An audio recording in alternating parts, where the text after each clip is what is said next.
Thanks for coming out. As Todd said, my name is Jim ONeill. I'm the creative director at Above the Fold, which is a UX design agency based here in Cambridge, right in Central Square.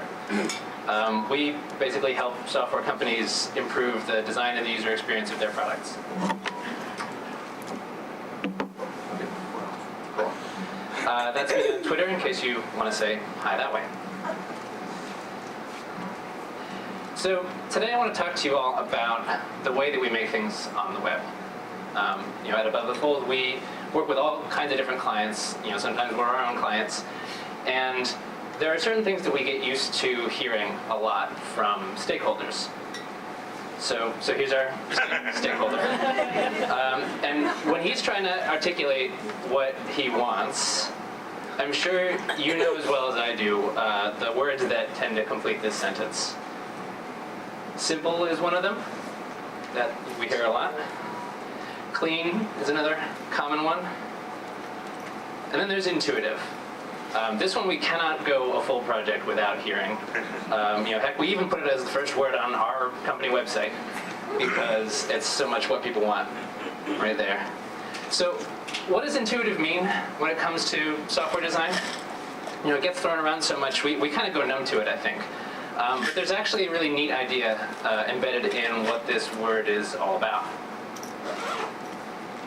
So if you Google it, intuitive has a definition specifically for software. Here it is, pretty simple. But I actually think that there's an even better way to think about this, which gets right at what I'm here to talk about tonight. Now, this is where, to me, things get interesting. This starts to take us from the directive to make it intuitive to understanding how to do that. Because how will your users know already how to use your product? They'll have to have seen it before, basically. Or at least they'll have to have seen something that looks like it or works like it before. So what that means is that you should be using elements in your design that are already familiar, established, seen in many places, like a pattern. So a UI pattern is basically a recurring solution that solves a common design problem. Sometimes patterns describe a particular widget in interaction design, like, say, an accordion menu. Sometimes they describe a sort of more general solution type, like inline editing, which can take many different forms. And basically you want to have a catalog of these things on hand in easy reach, so you can quickly zero in on good ways to solve the problems you encounter without too much banging your head against the wall or reinventing the wheel. Maybe banging your head against the wheel. Because basically, if you ever find yourself asking the question, has anyone ever done something like this before? This is the answer. So what I hope that you'll get out of this talk is, first, what makes UI patterns so critical to good design? Second, some best practices around several common UI patterns, both old and new. And finally, some inspiration for your own work based on how designers and developers all over the place are doing cool things based on patterns to create great experiences. So, why do we need to be talking about this? As a maker of things on the web, I have a very good selfish reason for this, which is that UI patterns save a ton of time. Who doesn't love to be able to reuse solutions over and over again and reuse work that you've already done? But beyond just saving us time and effort, there's some larger themes going on, and I'd like to touch on two of those. So theme number one is that the web is always evolving, and so are the patterns that we use to design the web. Obviously, in the world of smartphones and tablets, there's new territory being carved out all the time. It's become clear that most of the things that we design on large screens need to work a bit differently on small screens. And so as the patterns that we use evolve, users' expectations actually change. And this is something that you need to have a handle on if you're making things that you actually want people to use. If you're just working away on your own app for a long time, you sort of get immersed in it, it's really hard to keep tabs on these kind of changing expectations. You tend to forget the rule that I really like, that's from Jacob Nielsen, Mr. Usability. He calls it Jacob's Law. Users spend most of their time on sites other than yours. They're surfing around, they're using Facebook, Twitter, Tumblr, Amazon, Snapchat, the App Store, whatever it might be. And their understanding and their expectations of what applications and websites can and should do gets defined by all those experiences on all those other sites. And this is not just in the consumer world, but in the enterprise world too. The VP who's buying your software for thousands, millions of dollars is now also the guy with an iPad who's regularly getting exposed to what good design really looks like. So, as the web evolves and new best practices get defined, if you're not paying attention, somebody else is going to come along and pull the rug out from under you. The UI pattern, like pull to refresh on a smartphone, is a good example. By now we all know that, and we expect that on a mobile app that has sort of feed-based content or syncs with a server, you pull something down and let it go, and the app refreshes. And so the more popular that pattern becomes, if you're making an app that would logically use it, but you don't use it for whatever reason, users start to expect to be able to do that, and when they can't, they get frustrated. And once your users are frustrated, as far as their goodwill is concerned, you're already in a hole. Because the pattern of pulling down to refresh, let's say, that's now become a basic expectation, and you're not meeting it. So if you make some changes and you do implement it, it works great, that's good, but you're only just breaking even at that point. You're there. So you've met the user's basic expectation, great. Now what are you going to do to go above and beyond to actually deliver a good experience and get into that positive zone? Jared Spool from User Interface Engineering has spoken quite a bit about this idea. He makes reference to something called the Kano model, so you can Google that up. I'd very much recommend that. And a big part of that is that delighters, things that make users really happy, they fade over time and they become basic expectations the more and more we get exposed to them. And so you have to pay attention to that. Okay, theme number 2 is that paying close attention to UI patterns ultimately helps you to avoid this. You've probably seen this before. This is completely real if you haven't seen it. Don't go there now to check, please. If it plays a sound, then I'll be sad. But anyway, not a lot of UI patterns happening here, right? Although there are some. But this is like shooting the moon of inconsistency. There's like almost nothing looks the same as anything else. Now, obviously I showed this for the shock value, but to a lesser degree, this problem can afflict any website or application. Because hopefully your business, whatever it might be, is growing and changing over time, offering new products, new features, as you get to know your customers better. And paying attention to UI patterns keeps you from eventually ending up with this sort of, sprawling wasteland of different, unique, inconsistent bits of UI that's scattered throughout your product or your suite of products.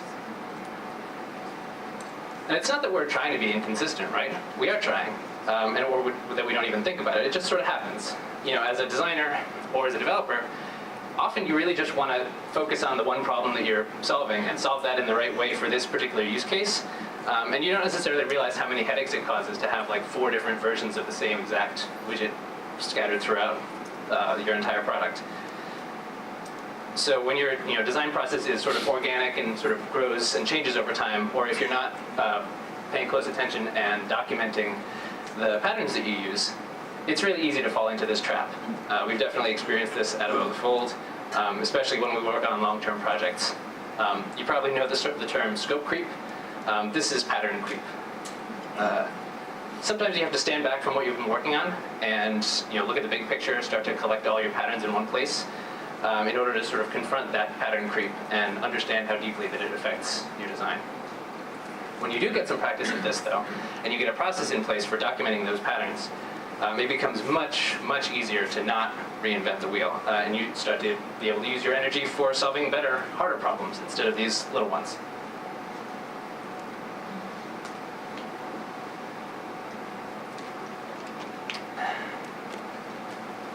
So now I'd like to talk about 4 different common UI patterns that we all see all the time, and talk about when they do or do not make sense, basically. And I want to do this by looking at some examples where we have good uses and bad uses of patterns, and we can explore what's going on and why it works or why it doesn't work and what will work better. We are going to look at both web and mobile, or I should say big screens and little screens, because what does the word mobile even mean these days? And the focus is going to be on best practices, because I do want everybody to be able to get practical, immediate value out of this talk. But of course, whenever you talk about best practices, there is a little tiny caveat that I have to add, which I'm sure you're very familiar with. Come on. That one. So just because something is a best practice doesn't mean it's going to always work. There will be times when you actually need to use the opposite. Which brings me to my next tiny little caveat. That one. The way that you'll discover those times when it makes sense to do something unconventional is by talking to your users and watching what they really do when they interact with your product, not what they tell you that they would do in a hypothetical circumstance. Still, best practices do exist for a reason. They're good starting points, they're rules of thumb. And when you're up against a design problem and you're looking for solution ideas, it makes sense to turn first to design patterns and best practices. So, let's dive in. The first pattern that I want to talk about is search and filter. So when you think about searching and filtering, you probably think first about e-commerce, where this is so common that it's like, why would we even be talking about this? But there's an interesting thing happening in, not just in e-commerce, but sort of globally. We've entered an era where search has gotten really good. And that means that more and more people are going to it and relying on it when they navigate around things. ONeill, who's a designer who writes a lot about UI patterns, wrote an article at some point about reading printed want ads in the newspaper and being like, where's my search box? Where's my filter controls? I can't, you take a look at the classifieds and, why can't I sort by price and those kind of things. So now that we rely on them on the web, it's very hard to do without them in the analog world. So, they're pretty important to our experience. And obviously it gets even more interesting, as many web problems do, when you only have, say, 320 pixels of width to work with. So, let's start by saying, what problem are we looking to solve? We're helping users find what they're looking for quickly from a large set of results. So the basic pattern, I know you're familiar with. We can just look at Amazon and see all the elements. We've got the search bar at the top. We've got the list of results down the center. We have filters, facets, whatever you might choose to call them, on the left. Excuse me. And we have sorting options, usually above the results. Pretty standard, right? Everyone knows how to use this. Of course, search isn't exactly as easy as we'd like to be all the time, which means that Amazon, Google, others have developed improvements like spelling corrections, type ahead autocomplete, that sort of thing. And then, building on those improvements, what we see is that sites and applications are improving their search functionality specifically to deal with the small screens. And I really like it when those improvements ultimately find their way back to the large screen versions as well. So we see UI patterns like putting a clear button at the right-hand side of the search box so you can clear the search field with one tap. Having your recent searches or saved searches load by default as options when you start to run a search. Basically anything that respects the user's effort that they've already put in, that doesn't make them use the keyboard more. And these things are just as good for users on large screens, desktops, laptops, as they are for smartphones. And on the other hand, it's easy to spot cases where a site has not made these kind of improvements. I know everybody rags on Craigslist already. They're not really known for their usability innovations. But it's frustrating to get here and see that there's very little in the way of good sorting. The filters are hard to find and hard to get to. There's no clear button, things like that. In fact, even Amazon on the mobile phone, last time I checked, in this version, they don't actually have the clear button on the right either. I know I sort of keep referring to that one pattern, but it's surprising how much this stuff actually matters. Every time I have to use this, I'm like, why are you making me delete my own typing?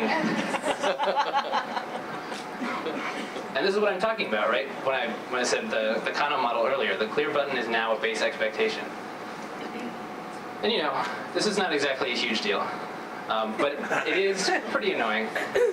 Just like when you log into a website on your phone and they don't use the proper input type, so you have to like hunt around for the @ symbol, that kind of thing. It's friction basically, and every tiny bit of friction adds up to a little bit worse usability.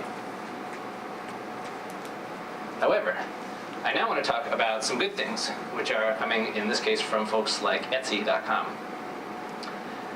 There's a gentleman there, at least I presume he's still there, whose name is Dan McKinley. He's got a SlideShare presentation that's linked down here. I will try and put the slides up online after this presentation so you can go reference them later if you want to check out this stuff. But in his presentation, he talks about Etsy's sort of journey about getting rid of the search scoping dropdown that lets users search within the specific area of the site, like handcrafted or handmade, versus vintage.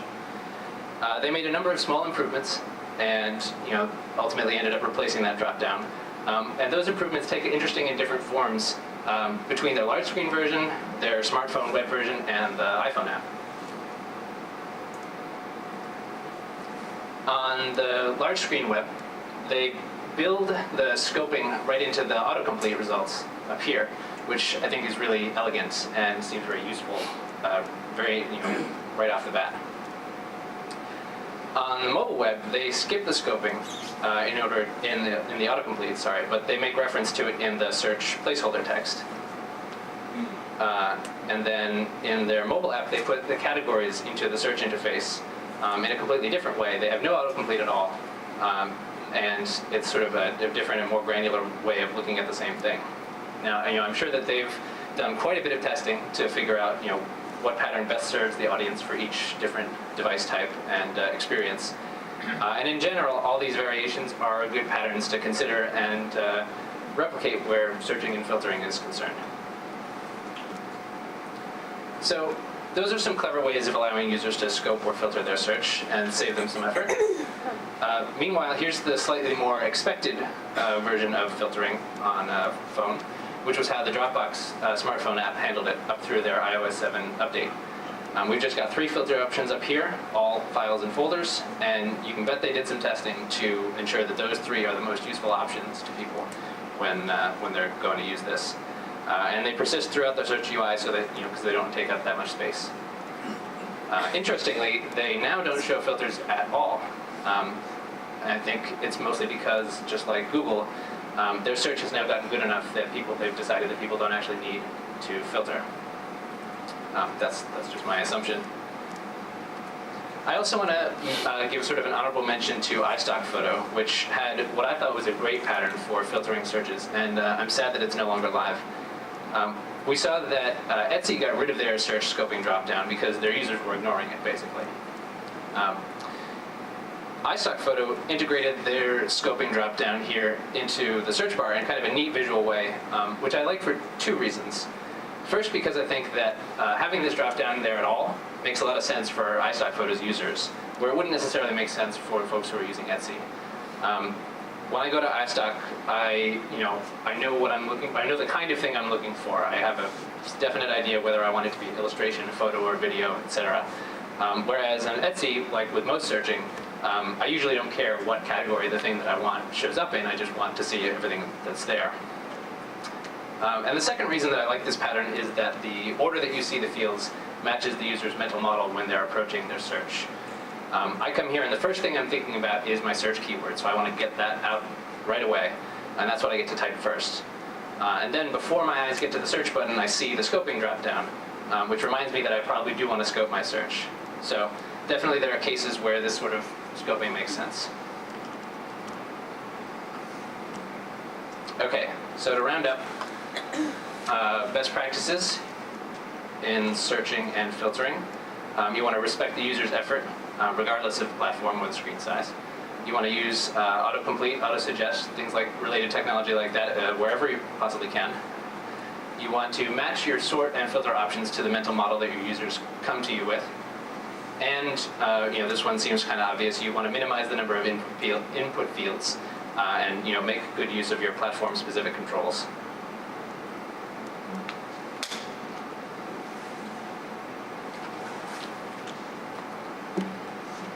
Okay, Number 2 is continuous scrolling.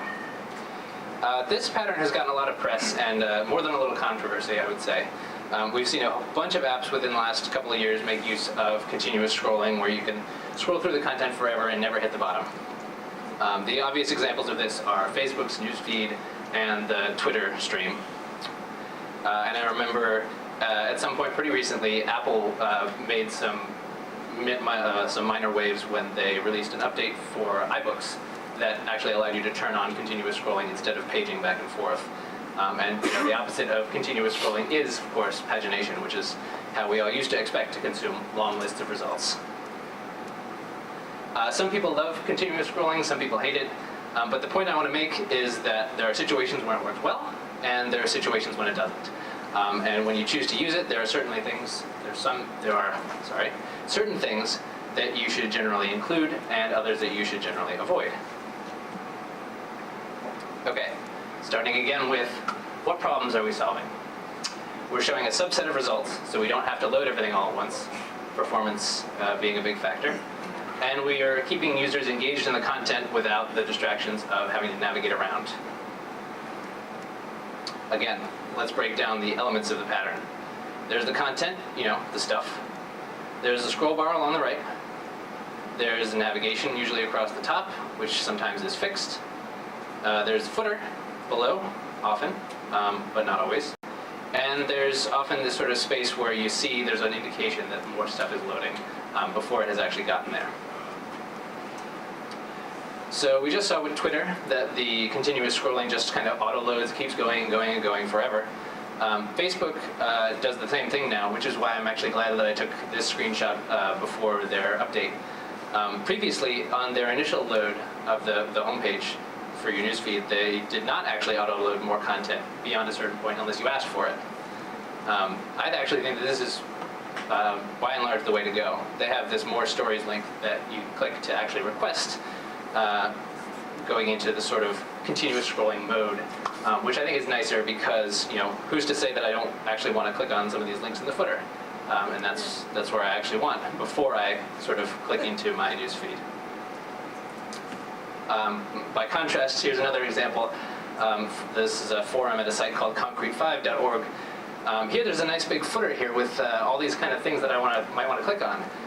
But the forum posts here auto-load all the time without me being able to opt in or opt out. There's no way to stop it. So you get down to the footer, you have like a second and a half to read all the things that you might want to click, and then it gets yanked out of your view.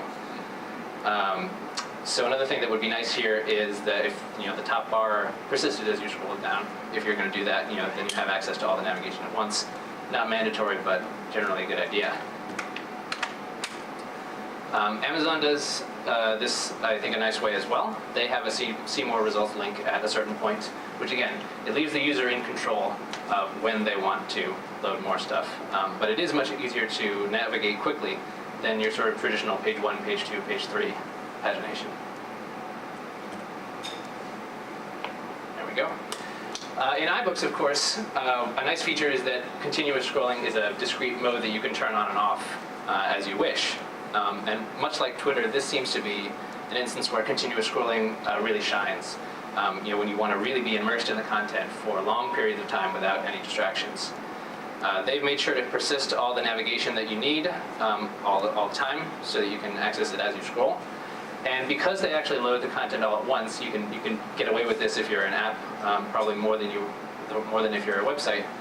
It's actually possible for them to provide a semi-realistic progress bar down the right-hand side that actually gives you a sense of where you are, which is often a problem for websites where the scroll bar breaks. Your expectations of the scroll bar break as you go down, and it just keeps jumping up. Speaking of breaking the scroll bar, you should all check this out. I'm not sure that it still looks exactly this way, but this is unfold.no, which is a Norwegian creative agency, and it is a great example of how to confuse the hell out of your users. The site actually just continuously scrolls through the exact same content, and you keep getting it over and over again as you scroll down. There's no beginning, there's no end, and it actually starts with the scroll bar in the middle, as you can see here. and it goes to the bottom, and then it auto jumps you back to the top. So this is a good way to drive people bonkers. There you go.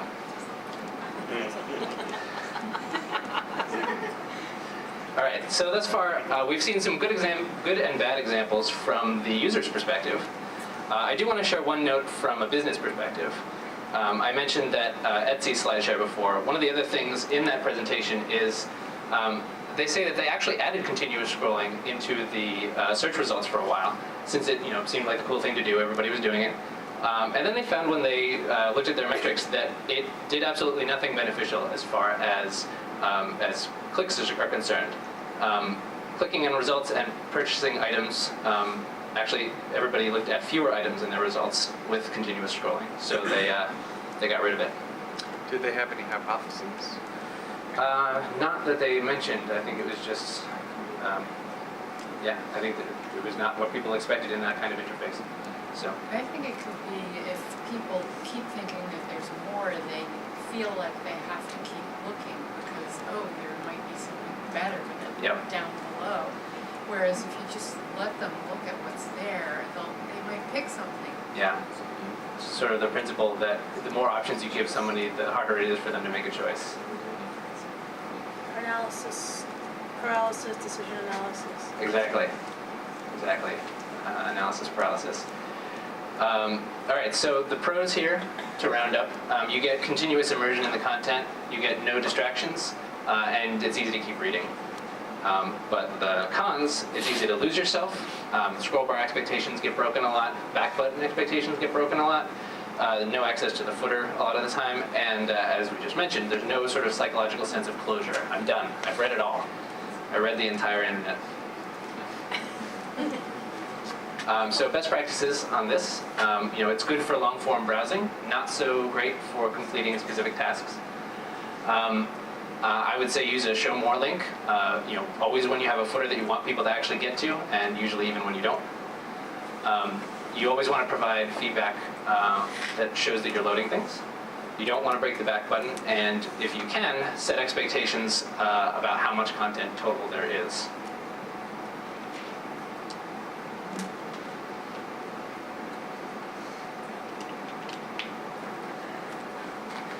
Number 3 is tables. Tables are great for presenting tabular data. They're not necessarily great for readability, especially when you have a big table with lots of data in it.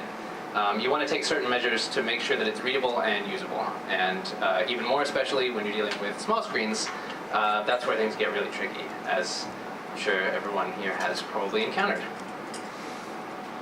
So let's start again with the problems that we're solving. We are, pretty simple, just providing a grid of data in a readable way. We're often allowing users to perform actions, drill into rows, other things like that. And we, the basic point of a table is that it preserves the relationships between, sort of the horizontal and the vertical dimensions. And we want to be able to do that even when there's not enough space to show everything. So again, let's break down the general pattern.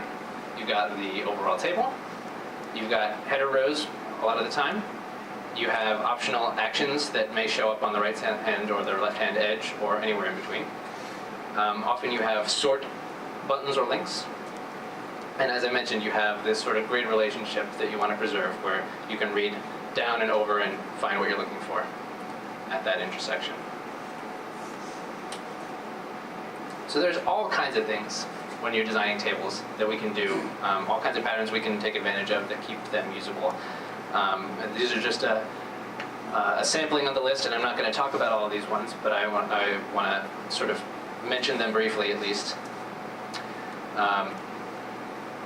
So, first example, this site, builditwith.me, shows a lot of these aspects of table design. While you're browsing down this table for collaboration partners, the header stays fixed actually, so that it persists exactly where you expect it to be, and it's got your filter options in it. But you notice that there actually aren't any column headers here.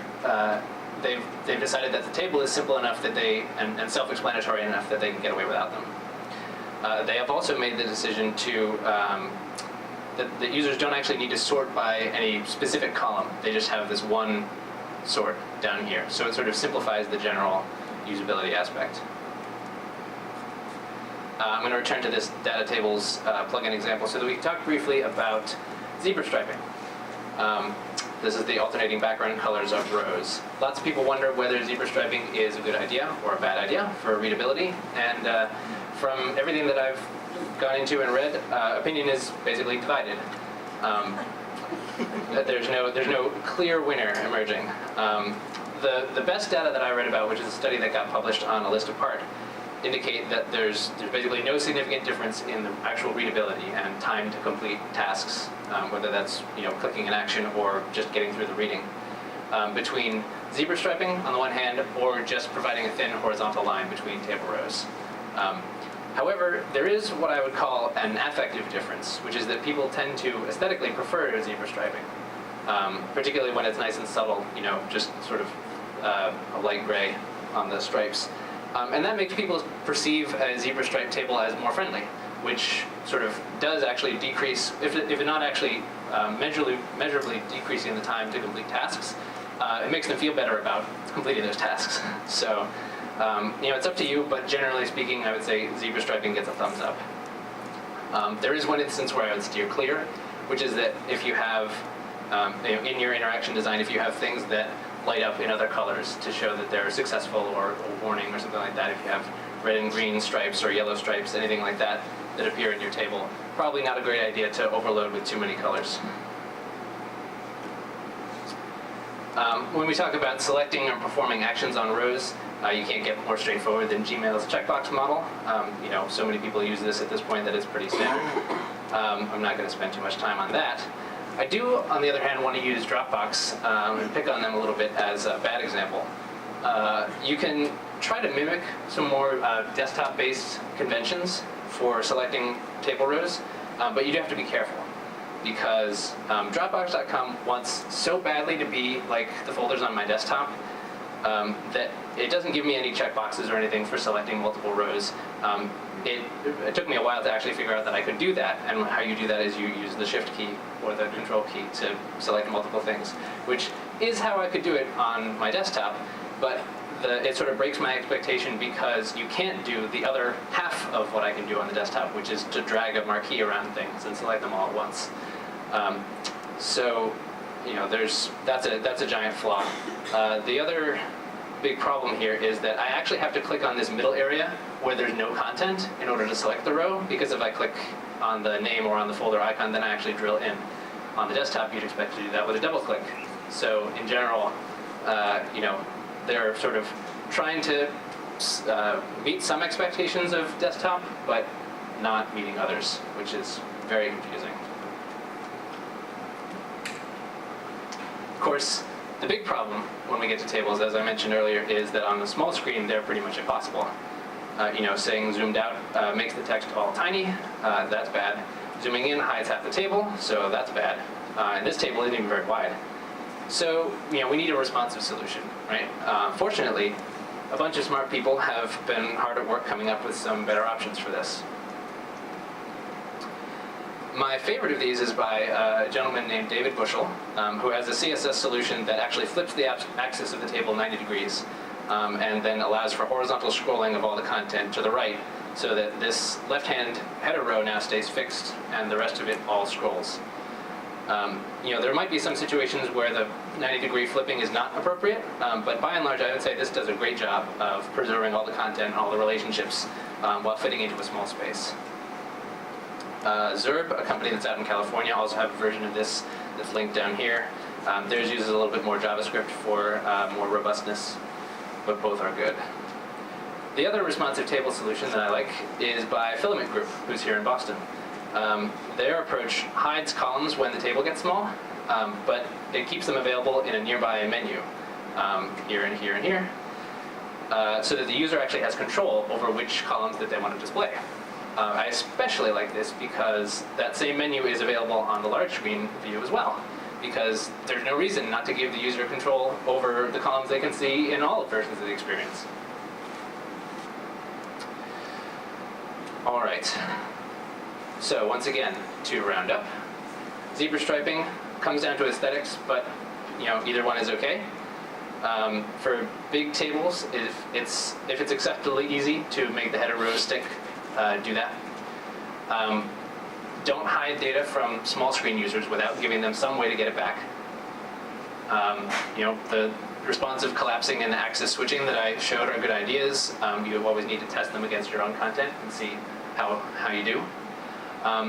And please don't shrink tables by abbreviating or shrinking the font size, anything like that. As we've encountered many times at Above the Fold, eventually someone will ask you to translate into German, and then you're screwed. So that brings us to our last pattern, modal overlays and popovers. What problems are we solving here?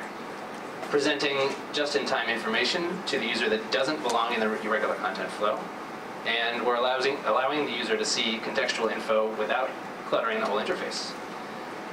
Each way of handling this has its own usefulness. They're related, but they're different. So, modal windows, I think everybody pretty much knows this.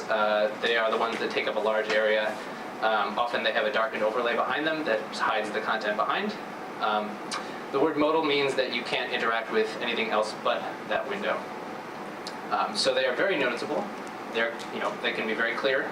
They can support a bunch of content, and they do sort of provide their own subcontext while keeping the context of your background page present. However, they also interrupt the user's flow. They're super intrusive. They're like the street team people that accost you outside the T, and they're like, "Do you have 2 minutes to save babies from tigers?" No, the answer is close, delete. And so they break the context of whatever you click to get to it by sort of substituting their own context. They are quite good for instances, though, where the same content should be accessible from lots of different places, from basically site-wide. So login or sign-up forms, things like that, are places where you often see this. I also love this example because I wish more stores actually did this. As annoying as this might be to find when you initially go to a website, I actually like this for really urgent things that should be communicated directly to people like this. You could do this with a banner inline at the top of the site and let people browse, but I actually think it's kind of helpful for them to notify shoppers that, hey, in a very strong way, like, don't drive to our store on Sunday, we're not going to be there. This is a sort of similar example that is more application-oriented. An action that's sort of truly irreversible and carries a lot of weight, like deleting a form full of data, deserves a modal window that asks the user to kind of confirm what they're going to do. Otherwise, for most actions like this, it's better to just do the thing and then let the user undo it afterwards. What modal windows are not so good for is something like this. When you're validating a form, an error message on something that you typed. This tends to be jarring and takes them out of the context. Whereas, instead, you can use a popover message for this kind of thing, which is where I'm going next. The user can still keep editing the field without having to go dismiss some obstructing window. So, popovers, which different people call different things, a lot like sort of tooltips. These are overlays that don't prevent you from accessing the rest of everything. Instead of modal, they are what would be known as modeless. They can still be kind of large, like this example, so they can cover a lot of what is on screen, which you have to be careful of. But they are sort of more contextual and less obtrusive than modal windows. So a simple date picker, it's a good example. It appears when it's needed, it doesn't take the focus off of the actual thing that you're trying to do, and it lets you keep typing or whatever it might be. As far as smaller screens go, I have to confess that I think both modal windows and popovers get pretty hard to use and inelegant. The iPad has its sort of standard popover style, which seems to work okay.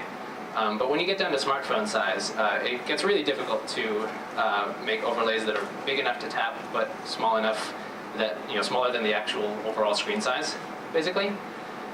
So, for example, whenever an application accesses your contacts on iOS, this is obviously old iOS, there's a reason that it slides up as a sort of full screen experience. It would be silly to try and fit this into a modal or a popover or something like that, even though conceptually that's appropriate for what you're trying to do. And in fact, there's this clear trend in smartphone apps where things that would normally be an overlay like this that might take up a portion of the screen actually take up the entire screen width and often the entire screen height. Here's the Spotify mobile app doing just that. The sliding up from the bottom has become the expected pattern on smartphones to replace the sort of darkened modal overlay that you would normally see on desktops. Okay, so best practices, use modal windows sparingly. Context-independent content that doesn't need its own page. And when you need, I guess, thought-intensive input is a good way to put it from a user, like a sign-up form. And generally not for confirmation or error messages. Modeless overlays, like popovers, use them when you need to provide quick contextual information and when the user still needs to interact with the regular page content around it. Okay, so let's recap for a second. We've looked at 4 UI patterns. Here they are. There's obviously hundreds of others, and you can find them all over the web. There are lots of galleries and libraries that contain these things. You can scroll through all day long, and I'm happy to talk about any of the other ones after this presentation that you would like. Whether or not these 4 that we went through are directly relevant for you in whatever you're doing right now, hopefully you've seen at least a few things that kind of spark some ideas for how to improve the projects that you are working on. Come on. So, my takeaways for you guys. Think about the problem that you're trying to solve, which means thinking about the user that you are solving it for. It's really tempting, especially when you're designing with a group and or you're sort of rushed for time, to be like, we need a date picker here, or whatever the pattern that you're thinking of in mind happens to be. But that's jumping right to the solution. It's not focusing on the problem. So what's the user really trying to do? What patterns might help them do that action?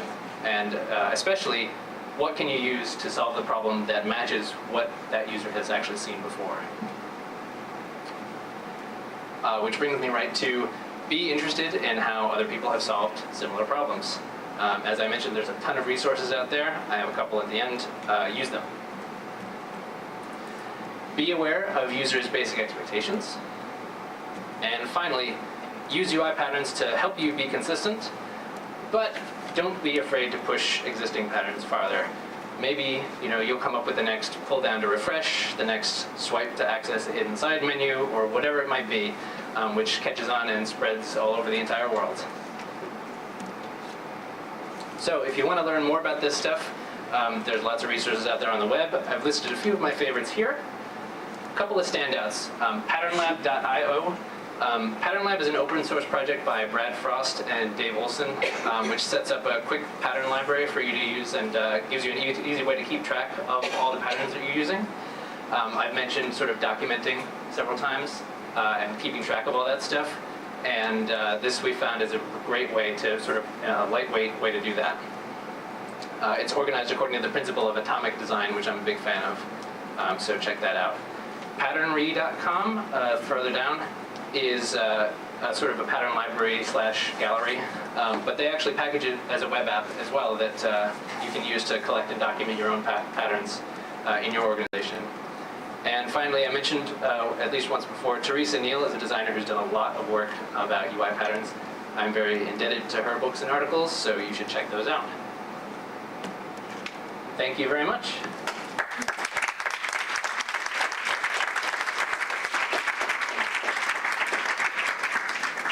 Thank you. Yeah. So you talked about 2 ways of solving design pattern problems. One is you look at what everybody else has done in all these resources, but you also talked about reusing your own things and making sure you use the same patterns across a project. So I wonder if you could just say a little bit more about, in practice, how much weight each one gets and how much you do internally to above the fold as opposed to the whole world. Yep.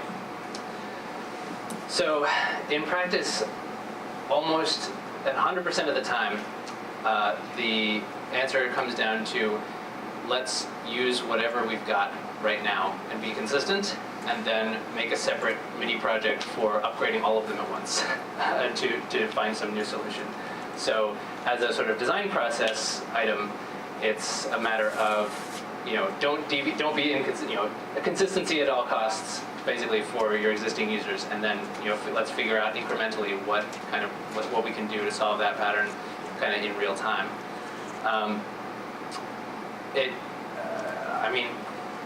I would say we tend to look around at everybody else's solutions a lot of the time, sort of more than our own past work, just because there's a small number of us at our company, and there's infinite people out there who have been working on this problem. We might as well take advantage of their expertise. But that tends to be how that goes. Did that sort of speak to that question? Yeah. All right.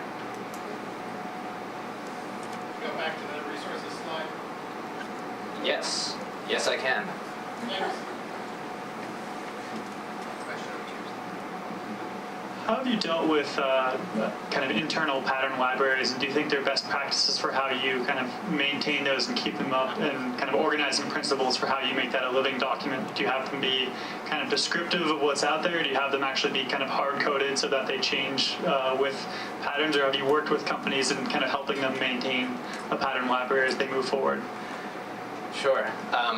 Our past years of many projects are littered with pattern libraries that started out great and then were not maintained. So it's been a struggle, to be honest, to find the right way of handling that.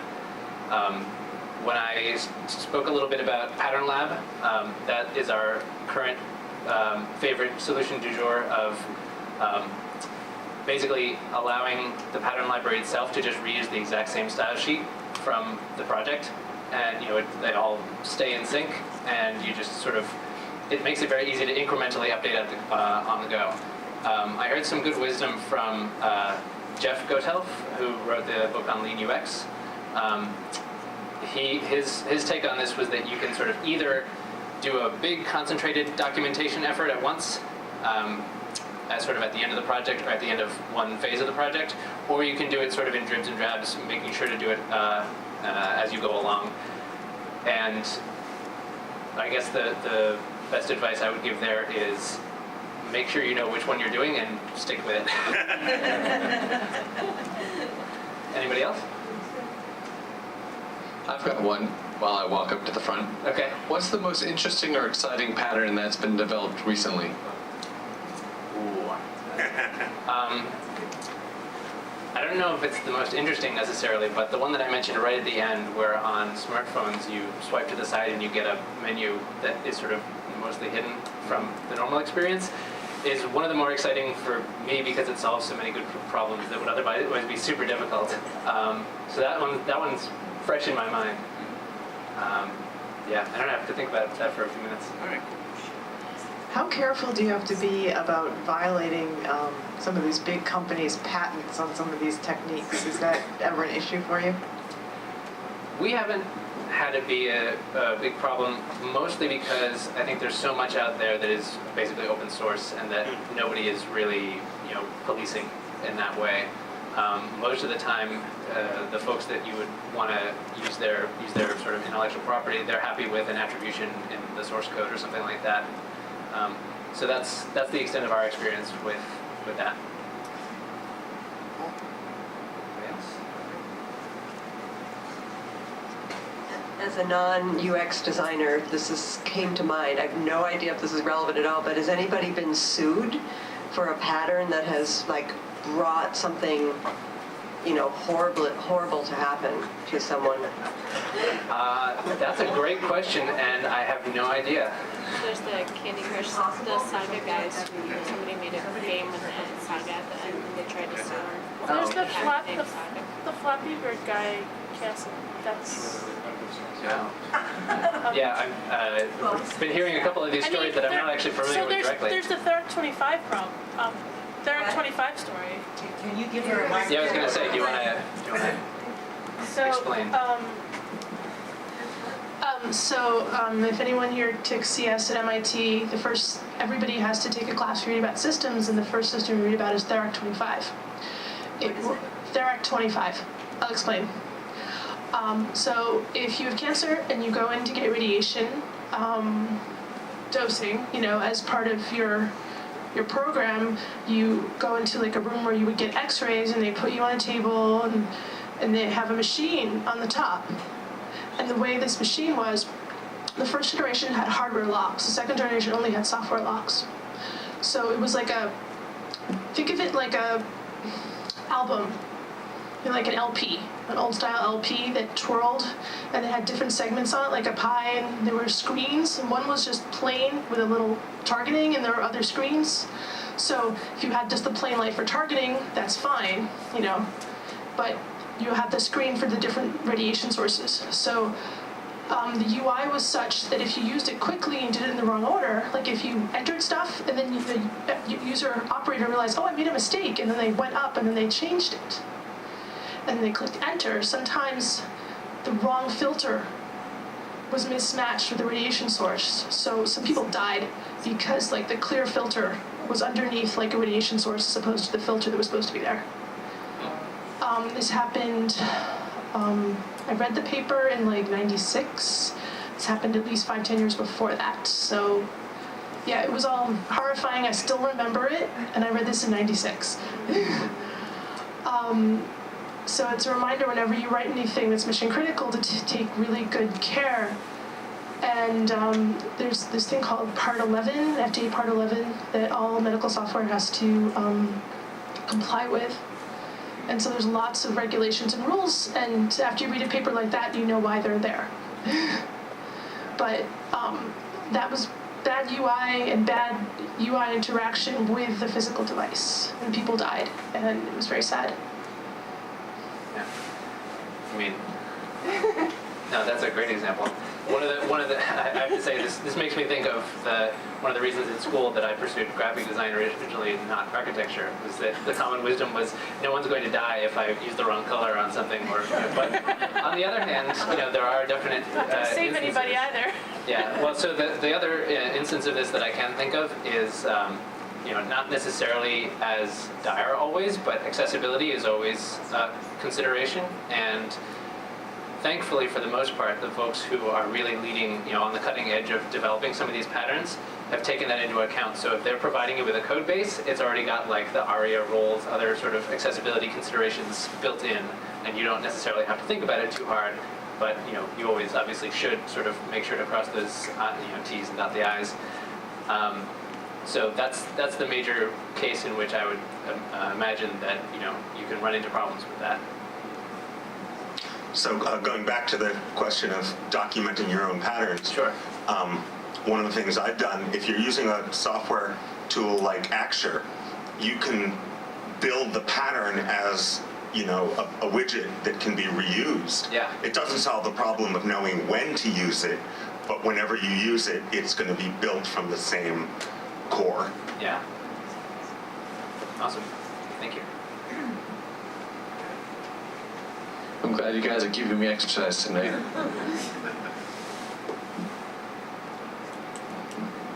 Hello there, my name is Brendan. If you've ever used Fireworks, which they've kind of stopped support for,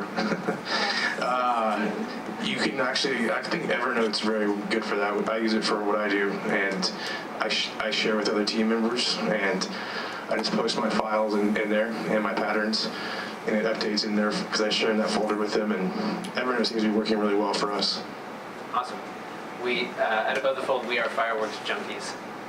We've converted everyone who comes in who is used to Photoshop to Fireworks, and someday it will really stop getting supported, and I don't know what we'll do. But What is Fireworks for? It's like Photoshop, but more purpose-built for UI design.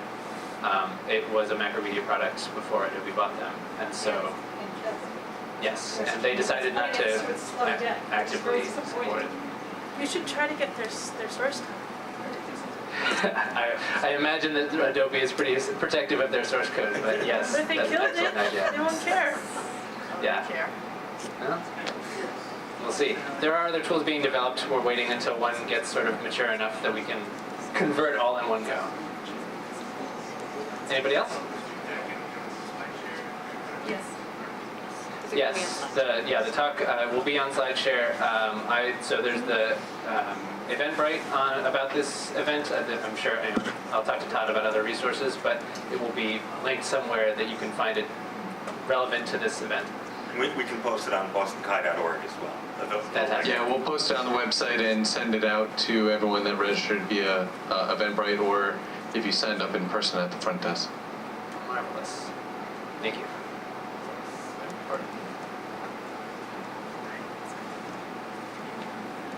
Hi, would you, do you have any comments about sort of user context where the impression is different depending on the nature of what's in front of you on the screen, what you're doing? I'll give you an example.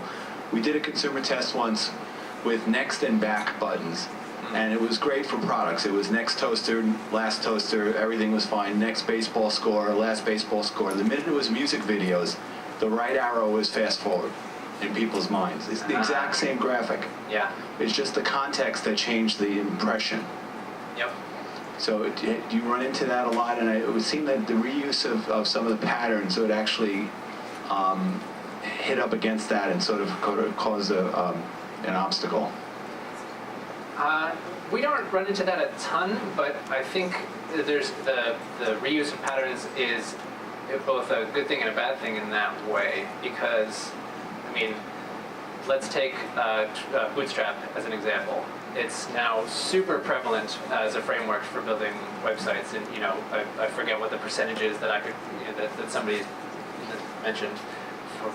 Do you know what the percentage is? No, but I'm using it. Yeah, there's some absurd percentage of sites on the internet that are now built with Bootstrap, and so the more those kind of not that it's good to just sort of have a monoculture of the same framework everywhere, but the more those patterns that they're using, which they strive to be best practices, get out there into the public consciousness, the easier it is to tell them, specifically, and not be sort of confused by what they mean.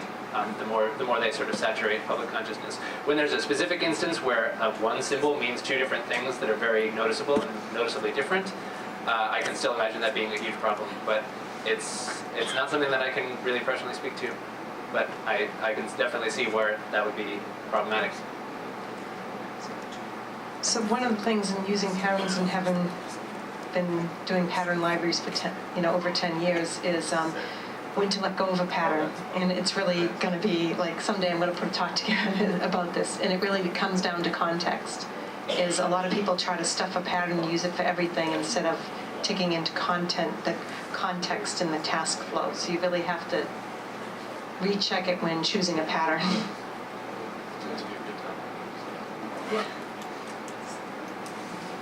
You spoke about swiping a mobile screen to view a menu. Yeah.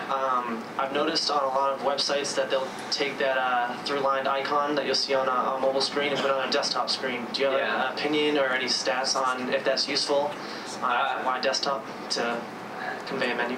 I don't have stats. I do have an opinion.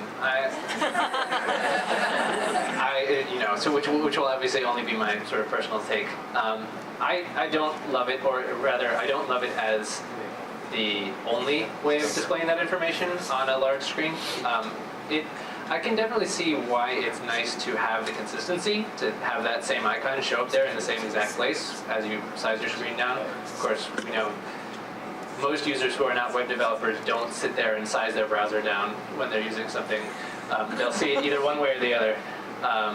So how important that consistency is, I think, is a little bit of a mixed bag. Not really sure. But I would always, personally, my take on it is I would always pair it with also listing more information when I have the space for it. It just prevents the easy discoverability of the primary navigation when you have the space. Yeah. Right?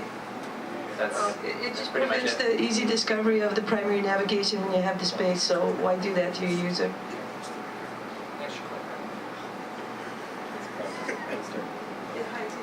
Yeah, so that hamburger icon, I guess, sometimes appears as Mr. Liney. So I was at an event apart, and they had some data on that, and it seemed like just the word menu worked a lot better. Yeah, that makes a lot of sense. For a really funny example of that style menu, go to hasthewhaleexplodedyet.com.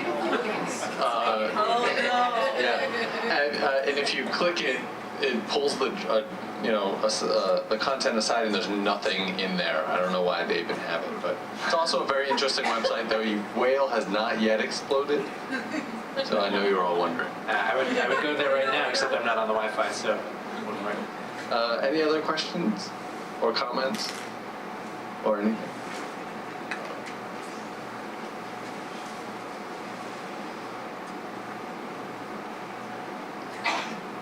So on the subject of patterns, when you try to design for web and mobile, so we have an application that we're doing web and then we're trying to do responsive or native. Mm-hmm. So do we stick to one pattern across Apple and Android and whatnot, or should we, because not all the patterns are supported on all the operating systems?